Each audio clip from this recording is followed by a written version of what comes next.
कि तेरे जैसे ट्रेंड कुत्ते का खून कपाली के इस बदन पर लगे। तेरा सारा खून निचोड़ कर यहीं बहा दूंगा, यहीं। मेरे नसों में खून के साथ साथ बारूद भी बहता है, और आज तुझे इस बारूद के धमाके भी सुनने पड़ेंगे।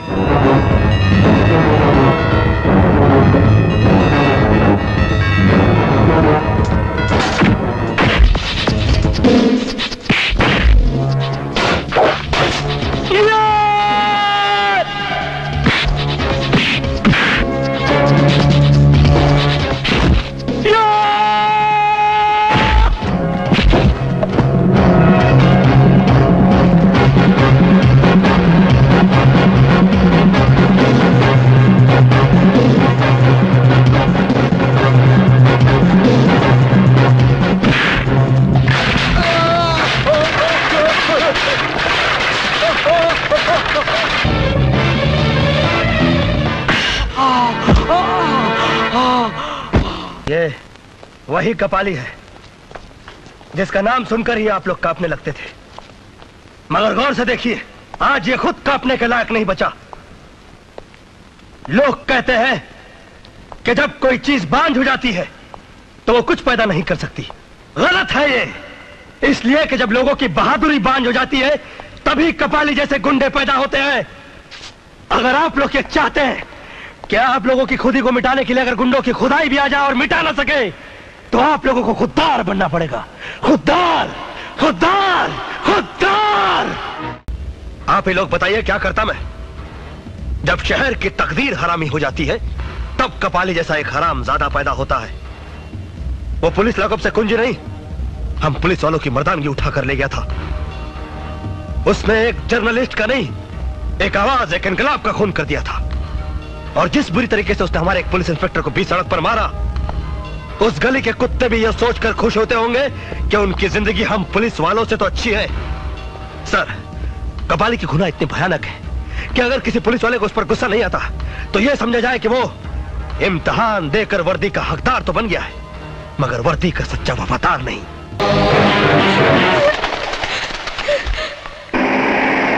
रुक जाइए, रुक जाइए। कुछ लोग जबरदस्ती मुझे स्टेज से उठा कर ले गए और लोग ब्लू फिल्म बनाते हैं। मेरे साथ भी बदतमीजी करने की कोशिश की। मैं किसी तरह वहां से भाग निकली। प्लीज चलिए मेरे साथ, वो लोग सामने वाले स्टेडियम में हैं। चलिए। आइए, आइए इंस्पेक्टर साहब, यही है वो जगह जहां वो बदमाश मुझे लेकर आया था, उसी दरवाजे से। और यहाँ गुंडे खड़े थे और वहाँ कैमरामैन था और यहाँ कालीन बिछाया गया था, मगर अब तो यहाँ कोई नहीं है। पता नहीं कहाँ चले गए सब। मैं सच कह रही हूँ इंस्पेक्टर साहब, यहाँ कैमरा था, गुंडे थे। आप मेरी बात का यकीन कीजिए। मैं उड़ते हुए कबूतरों के पर गिन लेता हूँ। सुनिए तो, आप ऐसे मत चले जाइए। देखिए, आप मेरा यकीन कीजिए, मैंने आपसे जो कुछ भी कहा वो सच है। मैं आपसे झूठ नहीं बोल। अपनी रातें सड़कों पर ही काटती हो या तुम्हारा कोई घर भी है? हाँ सर, मेरा अपना घर है। आप मुझे मेरे घर तक छोड़ देंगे? Thank you.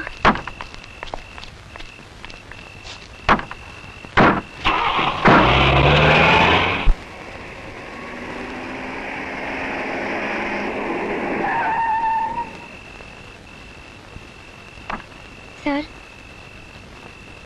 यही मेरा घर है। आइए ना मेरे घर में, मैं चाय बहुत अच्छा बनाती हूँ। आइए।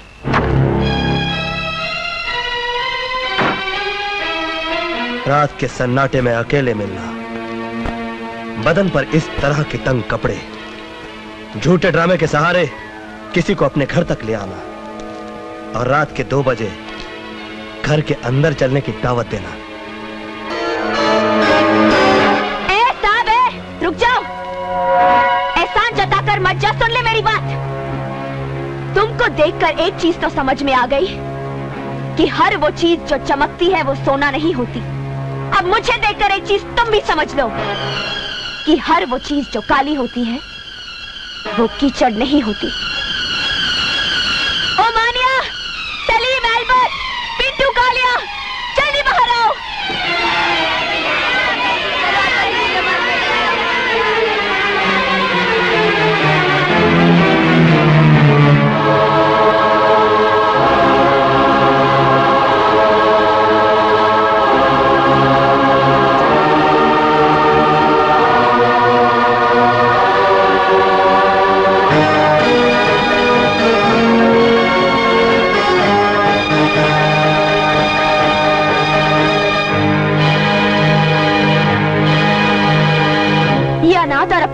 बच्चे हैं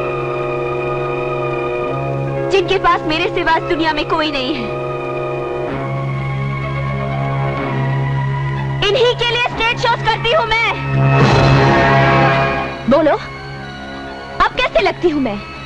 बाजारू औरत तो नफरत करो मुझसे, गंदी नाली तो थूको मुझ पर, समाज का कैंसर तो फांसी लटका दो मुझे। तुमने तो किसी न किसी औरत का दूध जरूर पिया होगा। तुम्हें उसी दूध की कसम, मैं जैसी लगती हूँ वैसी ही सजा दो मुझे।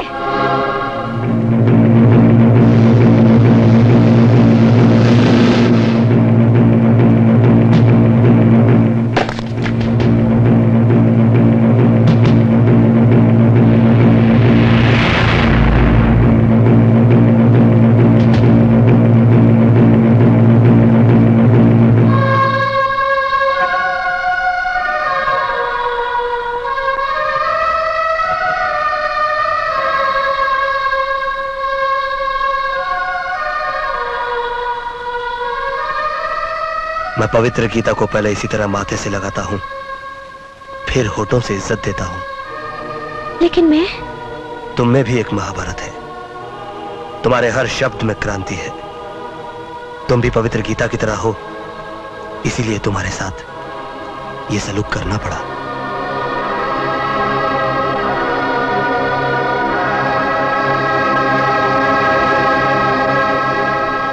अच्छा हुआ अपनी जीप से वो ऑटो रिक्शा वाला टकरा गया। फायदा अपना हुआ ना, उस रिक्शा वाले का पूरा रिक्शा डैमेज हो गया। अपनी जीप की तो सिर्फ कांच ही निकली है। अपना माल बनाते जाओ, कोई देखने वाला नहीं है। सब साले ऑफिसर यहाँ माल कमाने के चक्कर में हैं। अपन क्यों नहीं कमाए? कोई ना देवे उसको दो डालने का।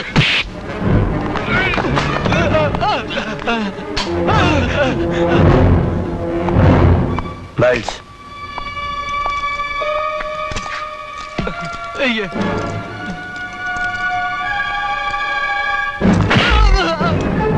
धुलाई उन्हीं कपड़ों की होती है जिन पर मैल लगा हो, समझे? गलती हो गई साहब, मुझे माफ कर दो साहब, गलती हो गई। माफ कर दो। गलती नहीं, जुर्म किया है तुम लोगों ने, और जुर्म के लिए माफी नहीं दी जाती, उसके लिए सजा दी जाती है।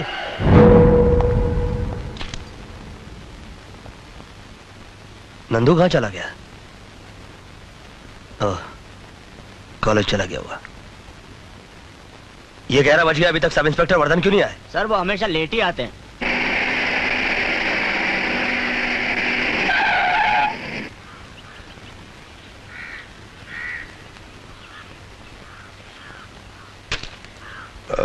एक्सक्यूज मी सर, वो क्या है कि मैं किसी दूसरे मूड में था, इसलिए मैंने वो सिगरेट काम फेंक। तुमने अपनी घड़ी तो खरीद के पहनी होगी।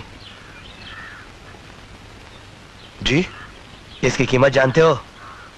जी। तुम घड़ी की कीमत तो जानते हो, मगर वक्त की कीमत नहीं जानते।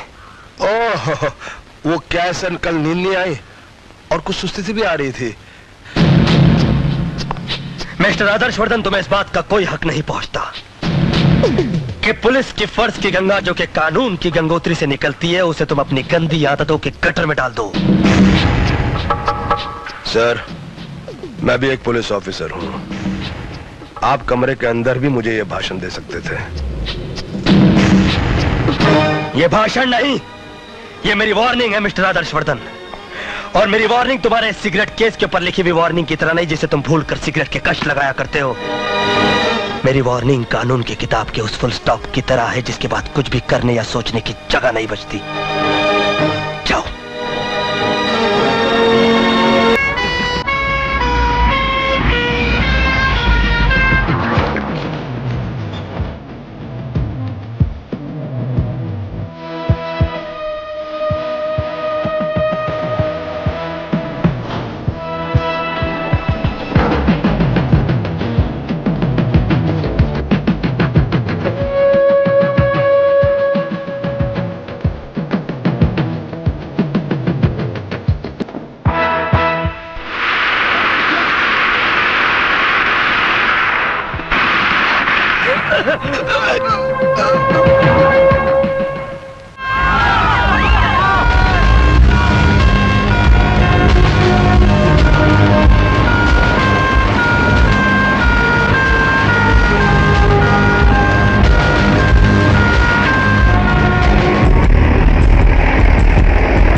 पहले गेट के क्राउड को कंट्रोल करो, जाओ।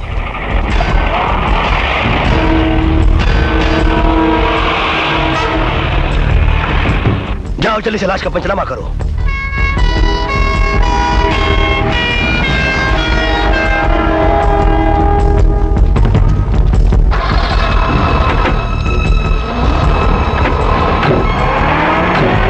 पीछे हटो, पीछे हटो, यहाँ से पीछे।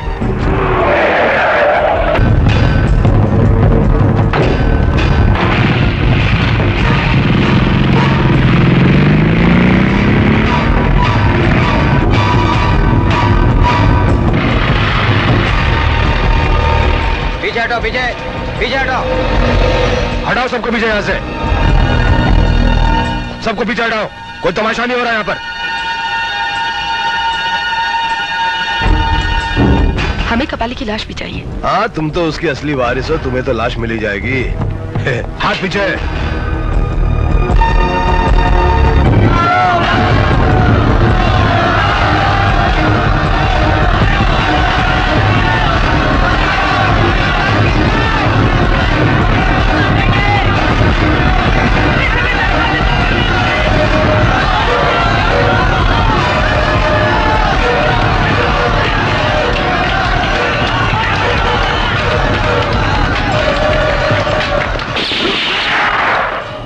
कानून अपने हाथ में मत लीजिए। अरे कानून को तो तुम लोग अपने हाथ में लेते हो। हाँ, तुम लोग। हाँ, हम कानून अपने हाथ में लेते हैं, लेकिन उसी इज्जत के साथ जिस तरह कोई गीता या कुरान अपने हाथ में लेता हो। मगर आप लोगों ने एक गुंडे के लिए पत्थर और डंडे अपने हाथों में उठा लिए हैं। भूल गए कि कपाली ने कई निर्दोषों की जान ली। भूल गए कि कईयों की इज्जत लूटी उसने। कुछ भी था, वो हमारी जात वाला था। जात दुनिया में सिर्फ दो तरह की होती है, एक वो जो आंसू पीता है, एक वो जो खून पीता है, एक वो जो इंसानियत को आबाद करता है, एक वो जो इंसानियत को बर्बाद करता है। कपाली जैसे समाज का कोड अगर आपकी जात का हुआ तो क्या आप उसे गले लगा लेंगे?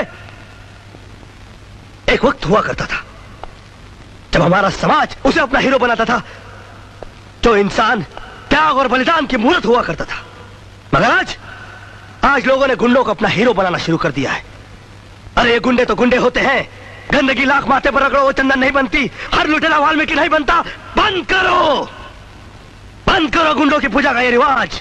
और अगर ये रिवाज बंद नहीं हुआ तो वो दिन दूर नहीं जब इस देश की कोख से सिर्फ गुंडों की नस्लें पैदा होंगी, और उसका सबसे भारी नुकसान तुम जैसे लोगों को होगा, तुम जैसे लोगों को।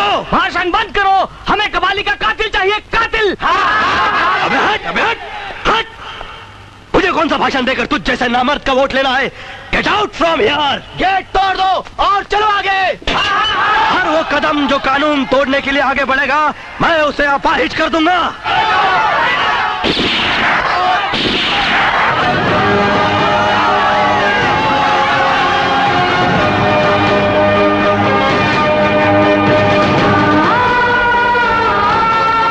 कपाली को सबसे पहले होश में आते मैंने देखा था, और सबसे पहले मैंने ही आपको फोन किया। इम्पॉसिबल। अगर आपने मुझे सबसे पहले फोन किया होता तो कातिल के पहुंचने से पहले इंस्पेक्टर सिद्धांत यहाँ होता। आप मेरी बात के यकीन कीजिए कि मैंने आपके थाने फोन किया था और किसी आदमी ने फोन उठाया था। मैंने कपाली के बारे में सारी बातें उसे बता दी थी ताकि आपको खबर दे सके। कौन था वो? मैंने उससे बार बार पूछा कौन हो तुम, कौन हो तुम। उसे जवाब तो नहीं दिया लेकिन फोन काट दिया।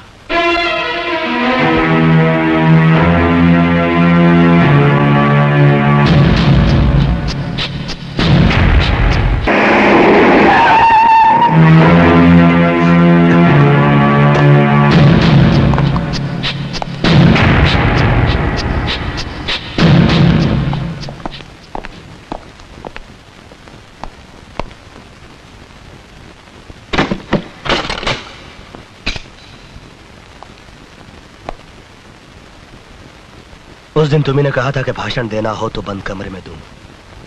आखिर तुम भी एक पुलिस ऑफिसर हो, इसीलिए दरवाजा बंद कर दिया। बताओ, कल जब डॉक्टर का फोन आया तुमने मुझे खबर क्यों नहीं की?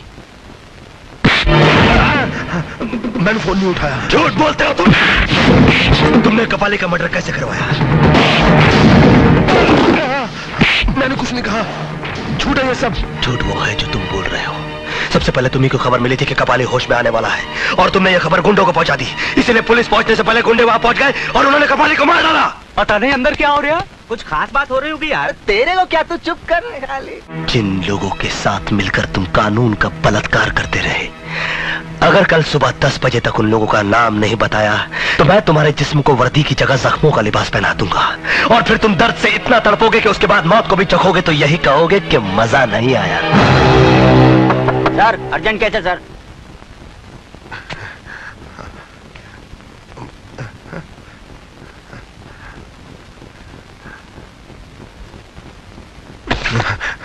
आओ, और हो सके तो मुस्कुराहट का कफन अपने होठों पे डाल दो ताकि अपने छोटों के सामने बेइज्जत होने से बच जाओ।